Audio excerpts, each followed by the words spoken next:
Legal కేసులను రెవెన్యూకి అప్పచెప్పడం సబబు కాదని బార్ అసోసియేషన్ ఆధ్వర్యంలో నెల్లూరు కోర్టులో జరుగుతున్న నిరసన దీక్షకు మాజీ మంత్రి సోమిరెడ్డి చంద్రమోహన్ రెడ్డి హాజరయ్యారు. ఈ సందర్భంగా బార్ అసోసియేషన్ మద్దతు తెలిపారు. సివిల్ వ్యవహారాలు రెవెన్యూ కోర్టులు తేల్చడం సబబు కాదని, అది కోర్టు పరంగానే తేలాలని ఆయన సూచించారు. జగన్మోహన్ రెడ్డి అన్ని చట్టాలు ఉల్లంఘిస్తున్నారని, చట్టాన్ని జగన్మోహన్ రెడ్డి చేతిలోకి తీసుకుంటున్నారని ఆయన ఆరోపించారు.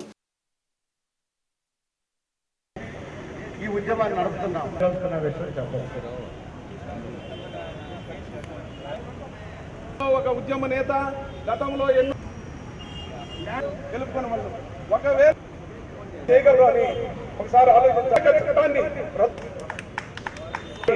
ఈ యొక్క ఉద్యమాన్ని గురించి, నిరసన కార్యక్రమాల గురించి న్యాయవాదులు ప్రజల ఆస్తుల మీద, వాళ్ళ హక్కుల మీద వాళ్ళకి న్యాయం జరగాల అని చెప్పి న్యాయవాదులు మా కోసం, జనం కోసం ఈ ఏపీ ల్యాండ్ టైటిల్ యాక్ట్ మీద నిరసన వ్యక్తం చేస్తూ ప్రభుత్వం తెచ్చిన ఈ చట్టానికి వ్యతిరేకంగా వాళ్ళు పోరాటం నిజంగా అభినందనీయం. ఇప్పుడు ఏదైతే 2023 అక్టోబర్ 31వ తేదీ చట్టం తెచ్చారో అది దుర్మార్గమైన చట్టం.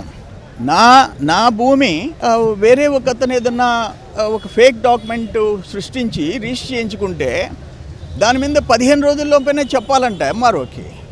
లేకపోతే 2 ఏళ్ల తర్వాత కన్నా నేను కన్నా నా భూమి వేరే వాళ్ళు రిజిస్టర్ చేయించుకున్నారని నాకు తెలియదు అనుకోండి, 2 ఏళ్ల తర్వాత నాకు ఎలాంటి హక్కు ఉండదంట.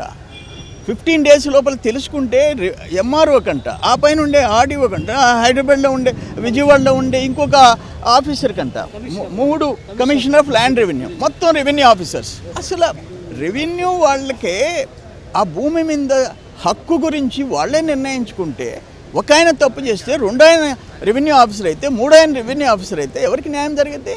అంటే దేనికి కోర్టులు, న్యాయస్థానాల్లో మీరే న్యాయమూర్తులుగా ప్రవర్తిస్తారా రెవెన్యూ ఆఫీసర్సు? ఇది దురదృష్టకరమైన పరిస్థితి. ఈరోజు రెవెన్యూ డిపార్ట్మెంట్లో వచ్చిన అన్ని సమస్యలు అసలు అడగనిది. నేను నా భూమి సర్వే చేసుకోవాలా, చలాన్ కడతాను, నా సర్వే చేస్తారు. నా పక్క అయినా నేను సర్వే చేసుకుంటాను, నేను అమ్మితే కొనే ఆయన సర్వే చేసుకుంటాడు, చలాన్ కడతాం. అసలు దేనికి రీసర్వే పేరుతో? నాది ఒక అరెకరా తగ్గితే చూపిరంట, అవతల ఆయనకి పెరిగితే దాన్ని అబ్జెక్షన్ లేదంట. రీసర్వే చేసి జగన్మోహన్ రెడ్డి రాళ్ల మీద పేర్లు రాసేసి మేము రిజిస్టర్ చేసుకుంటే మాకు స్టాంపులు ఇవ్వరంట. స్టాంపులు ఇవ్వకుండా జెరాక్స్ కాపీలు ఇచ్చేసేసి జగన్మోహన్ రెడ్డి ఫోటో వేసుకుని మా తాత సొత్తు. ఎందుకని ఈ 1.5 years 2 years నుంచి ఆంధ్రప్రదేశ్ రెవెన్యూ శాఖలో ఇన్ని ఘోరాలు, నేరాలు జరుగుతున్నాయి. ప్రజల హక్కు, ఆస్తి మీద ఉండే హక్కుల్ని కాలరాసే పరిస్థితి ఎందుకు వస్తుంది మాకు అర్థం కావటం. ఏం చేస్తున్నారు ఐఏఎస్ ఆఫీసర్లు? ప్రిన్సిపల్ సెక్రటరీ పొరపాట, కమిషనర్ ఆఫ్ ల్యాండ్ రెవెన్యూ సలహాల, ₹1,00,000 జీతాలు తీసుకునే సలహాదారుల సలహాల మాకు అర్థం కావటం.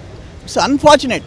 వెంటనే ఏపీ ల్యాండ్ టైటిలింగ్ యాక్ట్ ఏదైతే కొత్తగా తెచ్చారో దీన్ని రద్దు చేయాల్సిన అవసరం ఎంతైనా ఉంది.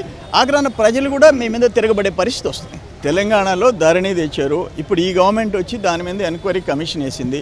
ఏం చేస్తారో చూస్తాము.